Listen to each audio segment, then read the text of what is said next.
লাহুম কুলুবুল্লাহ ইয়াফকাহুনা বিহা ওয়া লাহুম আ'ইনুল্লাহ ইবসিরুনা বিহা ওয়া লাহুম আযানুল্লাহ ইয়াসমাউনা বিহা উলাইকা কাল আনআম বাল হুম আদাল উলাইকা হুমুল গাফিলুন। কোরআন শরীফের পারা নম্বর 9। আল্লাহ পাক রব্বুল আলামিন জানিয়ে দেয় পারা নম্বর 9 পৃষ্ঠা নম্বর 13 লাইন নম্বর 1। সন্দেহ হলে কোরআন খুলে দেখ। বুঝে না যারা, বিবেক আছে বোঝে না, দেখে না যারা, চোখ আছে দেখে না, শোনে না যারা, কান আছে শোনে না, গরু ছাগলের স্বভাব নিয়ে জীবন চালায় যারা, উলাইকা কাল আনআম, গরু ছাগল কুকুর বিড়ালের চাইতেও খারাপ তারা, বাল হুম আদাল উলাইকা হুমুল গাফিলুন। হে মুসলমান বাবাজিরা, ভাইরা আমার, কিছুদিন আগে কলকাতা ব্রিগেডে এক গীতা পাঠ হলো। গীতা পাঠ হচ্ছিল, হাজার হাজার মানুষের সমাবেশ হলো। একজন মুসলমানের ছেলে চিকেন প্যাটিস বিক্রেতা একজন ল্যাংড়া এসে জিজ্ঞাসা করলো, নাম কি? বলে, আমার নাম রিয়াজুল শেখ। কি বিক্রি করো? বলে, চিকেন প্যাটিস। সঙ্গে সঙ্গে থাপ্পড় মারা হয়, সঙ্গে সঙ্গে কান ধরে উঠবোস করা হয়, তার মাল সব ফেলে দেওয়া হয়। মুর্শিদাবাদের বেলনাগার মাটিতে এই ডিসেম্বরের 12 তারিখে যেদিন ভিত খোঁড়া হয়, হাজার হাজার মানুষের সমাগম হয়। একজন মহিলা চা বিক্রি করে। ক্যামেরাম্যান জিজ্ঞাসা করে, তোমার নাম কি? বলে, আমার নাম সন্ধ্যা রায়। তোমার মাথায় কি? বলে, সিঁদুর। বলে, তুমি এখানে কেন চা বিক্রি করো? একজন ব্যক্তি পাপড় বিক্রি করে, জিজ্ঞাসা করে, তোমার নাম কি? বলে, আমার নাম গণেশ দাস। হিন্দু ঘরের মানুষ এখানে পাপড় বিক্রি করো, কত মানুষ ব্যবসা করে। জিজ্ঞাসা করে, তোমরা কেমনে ব্যবসা করো? তোমাদের কি কোনো অসুবিধা হয় না? সঙ্গে সঙ্গে বলে, এখানে খোদার ঘর মসজিদ হয়, আর টুপিওয়ালা দাড়িওয়ালা মানুষ যারা, কোন মানুষকে কষ্ট দেয় না তারা। কিছু কিছু নেতা বলে, মুসলমানদের দেশ থেকে তাড়িয়ে দাও। কিছু কিছু নেতা বলে, মুসলমানদের কোরআনকে মুছে দাও। কিছু কিছু নেতা বলে, মুসলমানদের কাছে ঝুলিয়ে খেলাও। কিছু কিছু নেতা বলে, মুসলমান গুলোকে দেশ থেকে তাড়াও। তোমার বাপের দেশ, দেশটা নাই তো কারো বাপের ভিটা, করিবে মন চাহিলেই যখন যেটা। দেশটা নাই তো কারো বাপের ভিটা, করিবে মন চাহিলেই যখন যেটা। দেশটা লক্ষ মায়ের ইজ্জতের দামে কেনা, মাটিতে মিশে আছে লাখ শহীদের রক্ত কেনা।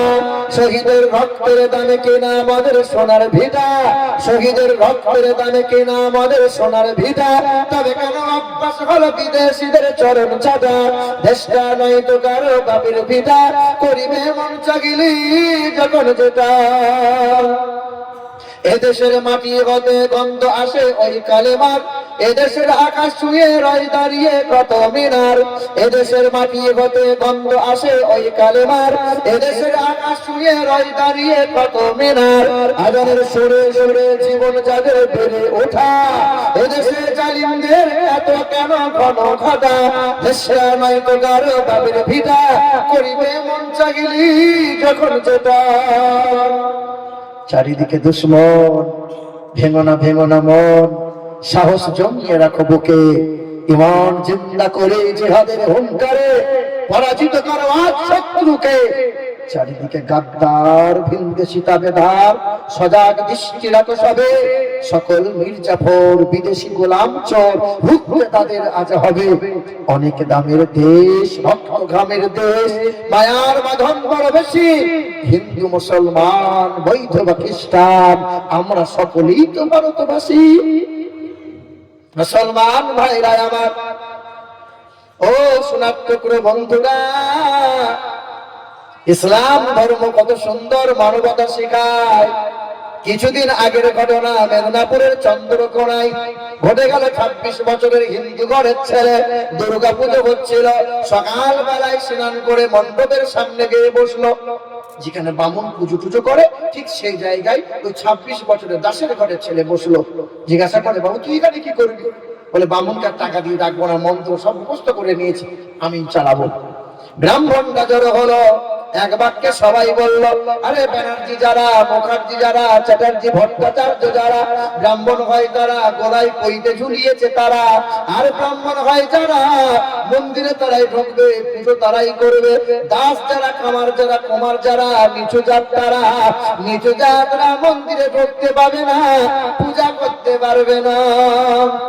ছেলের মনে কষ্ট হলো, ছেলেটা দৌড়ে দৌড়ে খোদার ঘর মসজিদের সামনে গেল। জুম্মার দিন ছিল, খোদার ঘর মসজিদের সামনে দাঁড়াইয়ে হিন্দুর ছেলে জিজ্ঞাসা করে, ব্যাপার কি? বলে, আমি দেখতে এসেছি। দেখ, অসুবিধা নাই। মুসলিম ঘরের ছেলেটা দেখে, ডাক্তার যায়, মাস্টার যায়, প্রফেসর যায়, নিচু মানুষ, উঁচু মানুষ, গরিব ধনী যায়, ফকির যায়, সবাই কাঁধে কাঁধ মিলিয়ে নামাজ আদায় করে নেয়। যে আগে যাবে সে সামনে কাতারে বসবে। তবে কিছু কিছু নামাজি আছে, হেলান না হলে বসবে না, ফ্যানের তলা না হলে বসবে না। আছে না নাই? ও 40 বছর নামাজ পড়ছে আর মসজিদে ঘুরি, ফ্যানের তলাটা আমার মাথায় নাই। সরকারি অনুদান পেলে সামনে, আর দেখবেন জান্নাতের বাগানে, খোদার ঘর মসজিদে, ওমার পিছনে। হ্যাঁ, আগে আগে পালাবো। হে মুসলমান বাবাজিরা, ভাইরা আমার, ও সোনামণি মা বোনেরা, জুম্মার নামাজ হয়ে গেল। হিন্দু ঘরের ছেলে মৌলভী সাহেবের সামনে গেল, হুজুর খোদার ঘর মসজিদে দেখলাম উঁচু জাত নিচু জাত নাই, গরিব ধনী নাই, কালো বর্ষা নাই, আরবি বিহারি বাঙালি গুজরাটি বলে কিছু নাই, জাতপাতের বিচার ভেদাভেদ খোদার ঘর মসজিদে নাই। ডাক্তার দাঁড়িয়েছে, চাষি মানুষ তার কাঁধে কাঁধ মিলিয়ে দাঁড়াবে, সরানোর ক্ষমতা নাই। ওই মুসলিম ঘরের ছেলে বলল, হুজুর আমাকে কোরআন পড়াটা শিখিয়ে দেবেন। তুই কোরআন পড়বি মানে? বলে, হ্যাঁ আমি কোরআনটা পড়বো, ইসলামটা আমি যাচাই করবো, আমার ইসলাম ধর্ম খুব ভালো লাগছে। ইমাম সাহেবের মাথায় হাত। হিন্দু ঘরের ছেলে কোরআন পড়বে আর মুসলমান ঘরের ছেলেরা শুধু মোবাইলে খোঁচা মারবে। আজকেই বহরমপুরে আগে জীবন্তীতে একবার দাঁড়ালাম, চা খাই, তারপর আমার গাড়ি হবে। তো যেই দাঁড়িয়েছি 5-7টা ছেলে আমাকে দেখতে পেয়ে বলছে, হুজুর হুজুর থামেন থামেন, এটা সেলফি নেবো। এই যুবক ভাইরা, এখন সেলফি যুগ আসেনি? হ্যাঁ, ঘর থেকে আজ শুরু করা মসজিদেতে আসে, আর খাবার টেবিল গোসল খানা বাদ নাই কোনোটাতে, কি খাইলো কি পড়িলো এটাও তোলে সেলফি, আর ফেসবুকে আপলোড দিয়া লাগায় শুধু ভেলকি। ও নিজের ছবি নিজেই তুলছে আর নিজেই মুচকি মুচকি হাসছে। কি বলো বলো, আছে না নাই? একবার ডান দিয়ে কাত হয়, একবার বাঁ দিয়ে কাত হয়, একবার ছাগল গরুর সামনে এরকম করে, মানে যা পায় শুধু সেলফি নেয়। বলো বলো, কত কত অভদ্র ছেলে আছে, মেয়ে আছে, মোবাইল খুললি সব এসব দেখতে পাওয়া যায়। একবার পিছন দিকে ছবি নেয়, একবার এইরকম নেয়, একবার ওই রকম নেয়। আমার লাজ লজ্জা শরম আর কিছুই নাকি। কদিন আগে দেখলাম একটা ছেলে বিয়ে করে নিয়ে এসছে, তার বউয়ের গলা ধরে ছবি তুলেছে, ছবি তুলে মুসলমানের ছেলে মোবাইলে ছেড়েছে, দিয়ে বলছে, দেখ গোটা মুর্শিদাবাদের লোক দেখ, আমার মালটা দেখ দেখ। আচ্ছা বলো, এর লাজ লজ্জা বলে কিছু আছে বাবা? এর শরম বলে কিছু আছে? তোর তোর বিবিটা তোর না গোটা মুর্শিদাবাদে? হ্যাঁ মুসলমান ভাইরা আমার, চ্যানেলটার নাম বলেন ইউটিউব। হ্যাঁ সোনার টুকরো বন্ধুরা আমার, সুধী মানুষেরা, ঘর থেকে আজ শুরু করে মসজিদেতে আসে, আর খাবার টেবিল গোসল খানা বাদ নাই কোনোটাতে, কি খাইলো কি পড়িলো এটাও তোলে সেলফি, আর ফেসবুকেতে আপলোড দিয়া লাগায় শুধু ফেলকি। মায়ের সাথে বোনের সাথে গলা গলি সেলফি, আর গার্লফ্রেন্ড থাকলে কথাই তো নাই, না তুললে আর হয় কি। জাকাত সাদকা অনুদান যদি কেউ করে, আর 1 কেজি চাল দিয়া বেটা শুধু ছবি তোলে। দান করছে সেখানেও ছবি তুলছি, ছেঁড়া একটা কম্বল দিয়েছে 200 টাকা দামে, সেখানে ছবি তুলে দেখাচ্ছে, দেখ দিলাম। হাফেজ আলেম মুফতি ইমাম বাদনাই কে গো আর ডাক্তার মাস্টার উকিল নেতা সবাই এখন সমান। হজ উমরা করতে গিয়ে আদব আখলাক ভুলে আল্লাহর ঘরকে সামনে রেখে শুধু সেলফি তোলে। হজ করতে গেছে আর কাবা শরীফের সামনে দাঁড়িয়ে ছবি তুলেছে, আর মোবাইলে ছেড়ে দিয়ে বলছে হজ করলাম, কাল থেকে আমাকে হাজি বলবি। ফেরেশতা বলছে আছেলা করে বাঁশ ছিলে রেখে দিয়েছি। এ মুসলমান বাবাজিরা ভাইরা আমার, ও নওজওয়ান তরুণেরা, হিন্দু ঘরে আচ্ছা ওখানে যে ছেলে লোকগুলো দাঁড়িয়ে আছে হিন্দু না মুসলমান? দাঁড়িয়ে আছে আমি জানি না, মুসলমান।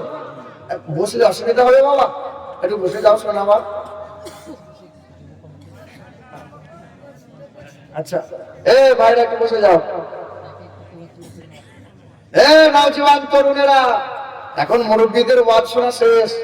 এইটুকু বেলা থেকে ওয়াজ শুনছে মুরব্বীরা, এই গানের চামড়া জড়ো হয়ে গেল। হ্যাঁ, আর কত ওয়াজ শুনবে বাপ? এবার একটু আমল করো।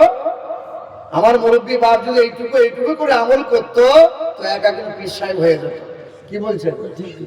হ্যাঁ হে মুসলমান, আবার দেখবেন ইমাম সাহেবরা জুম্মার দিন দাঁড়াইয়ে যে বায়ানগুলো করে, ইমাম সাহেবরা জুম্মার দিনে দাঁড়াইয়ে যে বায়ানগুলো করে, ওইগুলোও যদি মূল্যায়ন করতো একজন কত দামি মানুষ হয়ে যেত। আর হায়ার করে মৌলবি নিয়ে আসতে হতো না। এইরকম অনেক সময় সভাপতিরা বলে সাংঘাতিক বক্তা, কোকিল কণ্ঠী বক্তা, আন্তর্জাতিক খ্যাতি সম্পন্ন বক্তা, মুফাসসিরে কোরআন, কারিয়ে কোরআন, 80 কেজি ওজনের বক্তা, 300 কেজি ওজনের বক্তা, মাইক ফাটানো বক্তা, বুলেট বক্তা, এ বলে কি বলে না? এসব ফালতু কথা রে বাপ, ফালতু কথা। এসব কথা চলে না। আরে আমরা এখানে পার্টি করতে আসি নাই। খাস করে আমি আমিরুল ইসলাম, আমার সামনে যদি 5000 মানুষ আসে তা আমি আমিরুল ইসলামের কোনো ভালো কিছু যায় আসে না। আর 5টা মানুষ যদি বসে থাকে তবু আলহামদুলিল্লাহ। একটা মানুষ যদি কোরআনের কথা শুনে হিদায়াত প্রাপ্ত হয়, এটা মহান মালিকের দরবারে শুকরিয়া, লাখো শুকরিয়া। আমি তো পাগলা মানুষ। কদিন আগে মালদাহাতে জলসা করতে গিয়েছিলাম, কথা শোনেন বাপ। স্টেশন থেকে 2-2.5 কিলোমিটার দূরে কমিটির ছেলে স্টেশনে হুজুর চলেন চলেন, গরমের মৌসুম ছিল, আপনার জন্য এসি ঘর সব ব্যবস্থা করেছে হুজুরদের জন্য। ঠিক আছে চলো। কোথায়? লোকমান শেখের বাড়ির 2 তলার উপরে এসি ঘর। আমি গিয়ে দেখি সব তাগড়াই হুজুর বললেন মুরগির রান এরকম ছিঁড়ছে, কলজে ভুনা, মাছের মাথা ভাজা। দোয়া করছে আল্লাহ লোকমান শেখের 3 ছেলে আল্লাহ ফুরুত করে যেন জান্নাতে যায়, মাছতলা যেন ফেসে যায় না আল্লাহ। আর মৌলভী সাহেবরা খেতে পেলে একটু দোয়া ভালোই হয়। কি বলেন? এই বাবাজিরা ভাইরা আমার, এই শোনার্থীরা বন্ধুরা, বিশ্বাস করেন আল্লাহর কসম, 2 তলার উপরে আমি গেই, নিচে তলা একবার তাকিয়ে দেখলাম তো নিচে তলা একটা রান্নাশালা তো বোঝেন, রান্নাশালা আছে। তো তাকিয়ে দেখছি ওই রান্নাশালায় মশারি টাঙানো আছে। তো আমার নজরে পড়ছে এক বুড়া এক বুড়ি ওই মশারির তলায় বসা। আমি ছুটে গেলাম, সালাম দিলাম, চাচা। তখন মুরব্বী বাবা জীবন মশারির দড়িটা খুলে দিয়ে কাছে টেনে নিয়ে, বাবা সরে এসো, বসো বাবা। কাছে গিয়ে বসলাম, দেখলাম থালায় আছে চাল ভাজা। বুড়ো বুড়ি চাল ভাজা খাচ্ছে। জিজ্ঞাসা করলাম বাবা এই বাড়িটা কার? বলে বাবা আমার নাম লোকমান শেখ বাপ, আমার 3 ছেলে, মেয়ে নাই বাবা। 3 ছেলে নিয়ে খুব কষ্ট করে জীবন কাটিয়েছি বাবা। এমন একটা সময় ছিল খেতে পাই নাই, রাত দিন মেহনত করেছিলাম, কিন্তু ছেলেদেরকে কোনোদিন না খাইয়ে রাখি নাই। ছেলেরা যা চেয়েছিল, যেটা চেয়েছিল, ঋণ করেও ছেলেদের শখ সাধ পূরণ করেছি বাবা। ছেলেরা বড় হলো আর সব কেরালায় চেন্নাই গিয়ে রাজমিস্ত্রি কন্ট্রাক্টরি নিয়ে কোটি কোটি টাকা রোজগার করলো, 2 তলা বাড়ি বানালো। আমি ছেলেদের বিয়ে দিলাম, প্রতিটা ঘর সব বালাখানা গুলো মার্বেল চকচকে ঝকঝকে করেছে। 3 ছেলের বিয়ে হলো, দুটো করে সব রুম সব ভাগ করে নিল। মেজো ছেলেটা আমার হাতটা ধরে বললো বুড়ো বয়সে মার্বেল ঘরে শুয়ে না, ঠান্ডা লেগে যাবে, ওই মশারি তোলায় যাও, আর কদিন বাঁচবে ওখানে জীবন কাটাও। বাবা আজকে গ্রামে ওয়াজ মাহফিল হচ্ছে, বসে বসে আমরা চাল ভাজা খাচ্ছি, আর মৌলভী সাহেব গুলো আমার 3 ছেলেকে জান্নাতে পাঠাচ্ছে। জান্নাত মামুর বাড়ি, জান্নাত মামুর বাড়ি, জান্নাত তোমার চাচার শ্বশুর ঘর। হ্যাঁ, বিশ্বাস করুন, আমার চোখে দেখা এক মৌলানা 30,000 টাকা কন্ট্রাক্ট করেছে, ওয়াজ করবে। 30,000, বিখ্যাত বক্তা, সুরের রাজা, কমিটির খুব গরিব মানুষ। আমার নিজের চোখে দেখা, আল্লাহর কসম। ছিটে ভরা মানে মোটামুটি একটা মসজিদ করেছে, মসজিদের জন্য জলসা। তো জলসা হয়ে গেছে, আমিও বসে আছি। 2,000 টাকা কম দিয়ে কমিটির ছেলেরা বললো, হুজুর 2,000 টাকা কম আছে।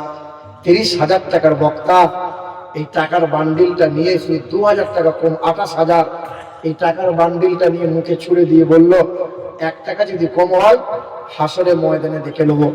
সেদিন আমি মনে মনে ভাবলাম, ওর বাপ তো হাসরে ময়দানে কিনে রেখে দিয়েছে, মৌলবীর বাপ। হায় হায় মুসলমান, কি পেয়েছো বাবা? কষ্ট নিও না বাপ, রাগ করিও না। দিন ধর্মটাকে আমরা কোথায় নিয়ে গেছি। এ মুসলমান, তাহাজ্জুদের নামাজ পড়ছো, আর তোমার বাপ মা যদি তোমার আচরণে সন্তুষ্ট না হয়, জান্নাত পাবা না। আচ্ছা বলেন তো বাবা, আপনার গ্রামে, আপনার এলাকায় যখন কোনো মানুষ মারা যায়, ওই জানাজা যখন হয়, জানাজার আগে তখন ইমাম সাহেব মাপ চেয়ে এলাই না? ইমাম সাহেব কি বলে? আসসালামু আলাইকুম। কোদালের বাপ, লোক ভালো ছিল, মরে গেল, তো যদি কোনো ভুল টুল করে থাকে বাবা, সবাই খালাস দাও, মাফ করে দাও, বলে কি বলে না? আর যে লোকটা লোকের সর্বনাশ করে এলো, তেজপাতার মতো কত মেয়ের জীবন নষ্ট করে এলো, এই লোকটা বিয়ের গলায় বাঁশ দিয়ে টাকা নিল, গাড়ি নিল, সোনা নিল, দাবি করে কত মানুষের জীবন ধ্বংস করলো, ক্ষমতার জোরে কত মানুষকে আঘাত করে এলো, ক্ষমতা আছে, পার্টির বল আছে, লোকের জমি জায়গা চুষে নিল, আর এই লোকটার জন্য ইমাম সাহেব মাপ চাইবে? মাফ করে আছে বলেন? বলেন না। দেখেননি যখন মুরব্বী লোক মারা যায়, শ্বশুর মারা যাচ্ছে, কাতলা মাছের মতো হাফ হাফ, তখন বৌমা কি করে? চামচে করে ফলের রস, আব্বা একটু হা করো, আব্বা আব্বা, মনে হচ্ছে ফেরেশতা নেমে এসছে, আব্বা। ও সদরের বাপ জীবনে এই বৌমা শ্বশুর শাশুড়িকে খেতে দিল না, ও মরার সময় ফলের রস খাওয়াচ্ছে, আব্বা ও আব্বা। এই রস আর গলার ভেতর দিয়ে যাবে বাবা? বলো বলো। যে ছেলে বাপ মাকে খেতে পড়তে দিল না, মরার পরে 4টে গরু জবাই করে এলাকার লোককে ভোজ করে খাওয়ালে বাবা, বাপের জন্য ভালোবাসা দেখাচ্ছ? আচ্ছা বলেন বাপ, আপনার গ্রামে যখন মানুষ মারা যায়, কবর দেওয়ার আগে গোসল দেওয়া তো হয়। আচ্ছা গোসল যখন দেওয়া হয়, একটু পর্দা করতে হয় না? পুরুষ অথবা মহিলাকে গোসল দেওয়ার সময় পর্দা করতে হয় না? আর যে লোকটা বেঁচে ছিল, জাঙ্গিয়া পরে পুরুষ মহিলা এক ঘাটে বেহায়ার মতো গোসল করলো, আবার ওই পুরুষটা বলল, ভাবি ভাবি পিঠটা চুলকে দাও তো, দাও। আচ্ছা আপনার গ্রামে বিয়ে হওয়া, যেমন বিয়ে টিয়ে হয়, এই যে তুমি কোথায়, ছেলে কোথায়? মনে তো শ্মশান থেকে উঠে এলো। এ বাবা, মাথায় টুপি নাই তোমার, টুপিটা পড়ো বাপ। এ বাবা জিরা ভাই আমার সোনার টুকরো বন্ধুরা, আমার শুধু মানুষেরা বলেন, আমার দিকে লক্ষ্য করে, ও মনে মনে ভাবছে এসেই বিপদে পড়ে গেলাম। ঠান্ডার সময় তাই একটু হাসাচ্ছি আপনাদের। হে বাবাজিরা ভাইয়ের আমার নওজোয়ান তরুণেরা, বিয়ে যখন হয়, এই হলুদ যখন মাখানো হয়, ছেলের গায়ে হলুদটা মা মাখায় না ভাবি মাখায়? বলো বলো। ভাবি কেন মাখাবে? এটা তো সাঁওতালদের নিয়ম, এটা তো হিন্দুদের নিয়ম। সবচেয়ে বেশি সাবধান হতে হয় দেওর থেকে। এই দেওরের দ্বারাতেই সবচেয়ে বেশি অন্যায়ের পাপ হয়। ও দেওর আমার বিয়ে করতে যাবে, কাঁচা হলুদ তো ভাবি নিয়েছে, একবার বড় ভাবি লাই, একবার ছোট ভাবি লাই, একবার মেজো ভাবি লাই, আর কাপড় তুলে যে কোথায় কোথায় হাত ভরে দেয়। না না বলো, এটা লজ্জা শরমের কথা, এটা যে হারাম কাজ, মা বোনেরা এটা হারাম কাজ, সাবধান। আচ্ছা বলেন, দেখবেন আইবুড়ো বিটি ছেলেগুলো অনেক আছে, অনেক ঘরের মেয়েরা আছে, জিন্সের প্যান্ট আর বেহায়ার মতো পোশাক পরে আজ রাস্তাঘাটে ঘুরে বেড়ায়। আর সেই যখন বুড়ি হয়ে গেল তখন হিজাব পরে আর বড় কাপড় আর বাহার। বাবা, আচ্ছা হিজাবটা আই বড় বেলায় করতে হয় না বুড়ি বেলায় করতে হয়? আই বড় বেটি ছেলে তুমি এই সময় হিজাব করলে না, আর বুড়ি বেলায় তুমি বোরকা পরলেই হবে? বাবা, পর্দা করতে হবে, সময় মতো পর্দা করো, লজ্জা করো। বেঁচে থাকতে মাপ চেয়ে লাও, মরার পরে আর মাপ চেয়ে লাভ হবে না বাবা। বড় ভাই সাদাশীতে মানুষ, ছোট ভাই এমকম থমথম ডিগ্রি করা মানুষ। তাই আব্বাকে ডাক্তারখানা যাওয়ার নাম করে বড় ভাইয়ের সব সম্পত্তি গুলো ছোট ভাই লিখে নিয়ে চলে এলো, আর পরের বছরে হজ করে নিল। হাজী সাহেব বড় একটা জুব্বা নিয়ে, 4 হাতে তসবি পরে, তসবি নিয়ে আর মাথায় ঘুমটা কেটে সুবহানাল্লাহ সুবহানাল্লাহ করছো। ফেরেশতা ছেড়ে দেবে তোমাকে? ভাইয়ের হক মেরে খাচ্ছ যারা, বোনের হক এখনো দাওনি যারা, 2 নম্বর ছেলের বিয়েতে দাবি করে টাকা পয়সা নিচ্ছ যারা, 3 নম্বর মানুষের সঙ্গে দুর্ব্যবহার করছো যারা, ক্ষমতা দিয়ে দল দিয়ে মানুষকে আঘাত করছো যারা, পৃথিবীর জমিনে মাপ নাই। মাপ যদি নিতে হয় সেই ব্যক্তির হাত ধরে তোমাকে মাপ চাওয়া লাগবে। সে যদি তোমাকে খালাস দেয়, মাপ দেয়, তবেই তুমি মাপ পাবে। আল্লাহ বলছে আমি মাপ করব না, করব না, করব না। মুসলমান ভাইরা আমার, এ আমার নওজোয়ান তরুণেরা, এ আমার যুবকেরা, খুব মনোযোগ সহকারে শুনি বাবা। আপনার 26 বছরের যুবক ছেলে, হিন্দু ঘরের ছেলেটা কোরআন শিখলো, আলিফ বা তা শুরু করলো। রাতের বেলায় গোসল করে ইমাম সাহেবের কাছে আসে, গরমের মৌসুমে আলিফ বে শুরু হয়ে গেল। 3 মাস পড়লো, কোরআন পড়া শিখে নিল। এই ছেলেটা কোরআনের অনুবাদ গুলো পড়ে, তাফসীর গুলো পড়ে।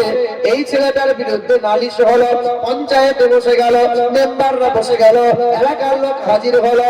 এই ছেলেকে এলাকা থেকে বার করে দাও। হিন্দু ঘরের ছেলে হয়ে কোরআন কেন পড়বে? হিন্দু ঘরের ছেলে হয়ে নবী নবী নবী নবী কেন করবে? ওই ছেলে সেই দিন বলেছিল আমি বেদ পড়তে জানি, আমি মহাভারত পড়তে জানি, আমি কম করেছি, এমএ পাস আমি ছেলে, দুর্গা পুজোর মন্ত্র পড়তে জানি। ওই ছেলে বলেছিল বেদের পাতাই দেখলাম নবীজির গুণগান। বেদে লেখা আছে অষ্টগুণ প্রশান্তি ভজন্তি প্রজ্ঞাচ প্রক্রমচ বহুভাষিতাচ দানং যথা শক্তি কৃতজ্ঞতাচ। পৃথিবীর জমিনে কল্যাণ কর্তা হয়ে আসবেন তিনি, যিনি জীবনে কখনো কোনোদিন মিথ্যা কথা বলবেন না, যিনি জীবনে কখনো কোনোদিন মিথ্যা কথা বলবেন না, আমানতের খেয়ানত করবেন না, কোন মানবতা মানবের সঙ্গে দুর্ব্যবহার করবেন না। ভালো মানুষদের মুক্তির সূর্য হবেন, নারী স্বাধীনতার অগ্রদূত হবেন, তিনি হবেন মানব জাতির মুক্তির দাতা। বাবার নাম হবে বিষ্ণু যশা, মায়ের নাম হবে সুমতি, বাবার নাম হবে আব্দুল্লাহ, মায়ের নাম হবে হযরতে আমিনা, দাদার নাম হবে আব্দুল মুত্তালিব, দাদির নাম হবে নাদিজা বিনতে খাব্বাব, নানার নাম হবে আব্দুল ওহাব জোহরি, নানির নাম হবে বারিরা, দুধ বাবার নাম হবে হারিস, দুধ মায়ের নাম হবে কালিমা, তার দুধ ভাইয়ের নাম হবে আব্দুল্লাহ, পিতার নাম হবে আব্দুল্লাহ। তিনি হবেন মক্কার মতি, মদিনার জ্যোতি, তিন দুনিয়ার বাদশাহ জনাবে মুহাম্মদ রাসূলুল্লাহ। এ মুসলমান ভাইরা আমার, মহাত্মা গান্ধী বলে গেল, মহাত্মা গান্ধী মৃত্যু হওয়ার 16 দিন আগে উনি একটা চিঠি লিখে দিয়েছিলেন। ওই চিঠিটা গোপন করে দেওয়া হলো, আজও ব্রিটিশ মিউজিয়ামে রাখা আছে।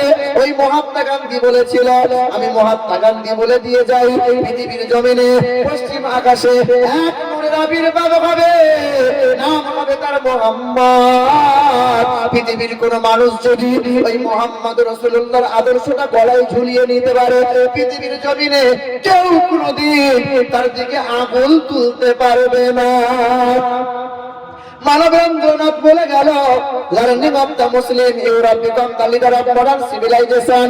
পৃথিবীর জমিনে মানব জাতির কল্যাণকর্তা, মুক্তির দূত নবী মুহাম্মদের আদর্শ, নবী মুহাম্মদের শিক্ষার কারণে ইউরোপীয়রা সভ্যতার নেতা হতে পারল।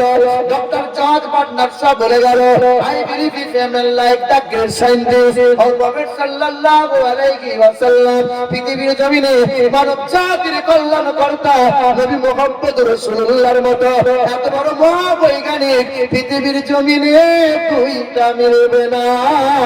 ওই হিন্দু ঘরে ছেড়ে কোরআনটা বুকে নিয়ে বলল, কালমা লা ইলাহা ইল্লাল্লাহু মুহাম্মাদুর রাসূলুল্লাহ। ছেলেটা করলো, কোরআন বুকে তুলে নিল। এলাকার লোক বলল, বেরিয়ে যা। ছেলেটা হাসতে হাসতে বেরিয়ে গেল। কথা হলো এটাই, তোমার বাপ মুসলমান, তোমার দাদু মুসলমান, তোমার বংশ পরম্পরা মুসলমান। ওই ছেলেটা হিন্দু ঘরের ছেলে, বংশ পরম্পরা হিন্দু, হিন্দু ঘরের ছেলে হয়ে যদি কোরআন বুকে নিতে পারে, কোরআন পড়তে পারে, 5 ওয়াক্ত নামাজি হয়ে যেতে পারে, বলো আমার যুবকের দল, তোমরা কেন পারলে না? তোমরা কেন পারবে না বাবা? আমাদের ছিল এক সোনালী অতীত, আমাদের ছিল এক সোনালী অতীত, নারিয়ে দিতাম সব জালিমের ভিড়, আইন ছিল শুধু ইনসাফেরই, জুলুম রুখে দিতে হতো না দেরি। আমাদের সে অতীত হারিয়ে গেছে, মাজলুম আজ তাই কেঁদে মরে, হারিয়েছি যা তাকে পাবো ফিরে, তুমি না জাগিলে তাকে ফিরাবে কে? ইয়া শাবাব ইস্তাইকি, ইয়া শাবাব ইস্তাইকি, হে যুবক জেগে ওঠো। আমাদের এই সমাজের যুবকরা যদি নামাজি হয়, আমার এই সমাজের যুবকরা যদি কোরআন পড়নেওয়ালা হয়, অটোমেটিক দেখবেন এই সমাজ পরিবর্তন হয়ে যাবে। আল্লাহ রাসূল যখন যুবক ছিলেন, যুবক নবীজি এমন প্রেম, এমন ভালোবাসা দেখিয়েছিলেন, যাওয়া মুসলিম কালেমা পড়ে মুসলমান। আচ্ছা শোনেন নাই যে এক বুড়ি মহিলা নবীজির ভয়ে পুটুলি বেঁধে গ্রাম ছেড়ে পালাচ্ছিল? শোনেননি? আমি লিখেছি কবিতা, আমার লেখা কবিতা। এই দেখেন, মক্কা মরুর তপ্ত পথে চলছিল এক বৃদ্ধাজন, মস্ত বোঝা মাথায় ছিল, কাঁপছিল তার 2 চরণ, দাঁত ভেঙেছে বয়স ভারী, দাঁত ভেঙেছে বয়স ভারী, আর পেকেছে মাথার কেশ, ক্লান্ত ছিল বুড়ির শরীর, ধুলাই ধূসর মলিন বেশ। সামনে এসে এক যে যুবক, এ যুবক তোমরা শোনো, সামনে এসে এক যে যুবক বৃদ্ধারে কয়, আম্মা যান, এই বোঝাটি বইলে মাদক, বাঁচবে বলো তোমার প্রাণ। বুড়ি মা দাঁত ভেঙেছে, চুল সাদা হয়েছে, গালের চামড়া জড়ো হয়েছে, পুটুলি এত বেঁধেছে, কিন্তু এক অজানা অচেনা নুরানি ফুটফুটে এক যুবক বুড়ি মাকে বলে, বুড়ি মা তুমি এই বোঝা কেমনে বয়ে নিয়ে যাবে? দাও না, আমাকে দাও, তোমার বোঝাটা একটু আমি বয়ে দিই। দাও, তুলে দাও আমার মাথায়, তুমি শুধু পথ দেখাও, যেথায় যাবে শান্তি পাবে, আম্মা তুমি পা বাড়াও। লইব না মা পয়সা করি, চাইব দোয়া আশীর্বাদ, তোমার সেবা করলে মাগো এই এতিমের মিটবে সব। বুড়ির বোঝা মাথায় নিয়ে চলল যুবক পথ ধরে, মানব সেবার খুশির হাওয়া বইছে যে তার অন্তরে। যুবক বুড়িমাকে জিজ্ঞাসা করে, বুড়িমা তুমি আসলে যাচ্ছ কোথায় মা? বুড়িমা হাঁটে, যুবক হাঁটে। তো যুবক জিজ্ঞাসা করে, বুড়িমা তুমি আসলে যাচ্ছ কোথায়? বৃদ্ধাটিকে শুধাই যুবক, বৃদ্ধাটিকে শুধাই যুবক, যাচ্ছ কোথায় আম্মা জান? মন কেন মা ভরা ক্লান্ত, দুই নয়নে অশ্রুবাণ। তখন বুড়িমা বলে, বৃদ্ধা বলে কালকে নাকি, বৃদ্ধা বলে কালকে নাকি আসবে গায়ে মোহাম্মদ, লইবে কেড়ে ধর্ম মদের লোকটি নাকি ভীষণ বদ। সেই ভয়েতে গ্রাম ছেড়েছি, যাচ্ছি চলে অন্য গ্রাম। শুনলে বাবা দুঃখ আমার, বুঝলে এবার মনস্কাম। কালকে গায়ে কে আসবে? কাল গায়ে কে আসবে? মোহাম্মদ সাল্লাল্লাহু। বুড়িমা মোহাম্মদ সাল্লাল্লাহু আলাইহি ওয়াসাল্লামের ভয়ে পালাচ্ছে। যুবকটা শুনে মুচকি মুচকি হাসে, যুবক কিছু বলে না। কিছু দূর যাওয়ার পর তখন ওই বুড়িমা আবার বলে, একটু পরই বৃদ্ধা বলে, ওইখানে মোর চলার শেষ, নামিয়ে দেবা বোঝা আমার, করলে দারুণ কষ্ট ক্লেশ। বুড়ির বোঝা নামিয়ে দিয়ে চলল যুবক ফিরার পথ।